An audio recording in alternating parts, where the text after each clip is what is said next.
शिकवे वहाँ पे किए जाने चाहिए जहाँ पे आपको लगे कि आपके बोले हुए जुमले की कदर होगी।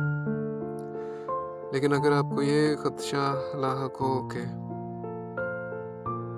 आपने जो कहा उसकी बुनियाद पे हो सकता है कि आगे वाला बंदा उस बात को बुरा मान जाए, ताल्लुक ख़त्म कर दे,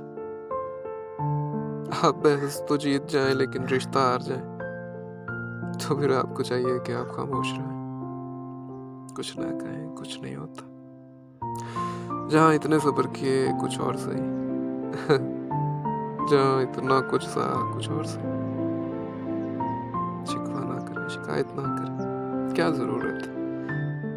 ताल्लुक बचा लें, ये अहम है, क्योंकि ताल्लुक और यादें रोज़-रोज़ नहीं बनती।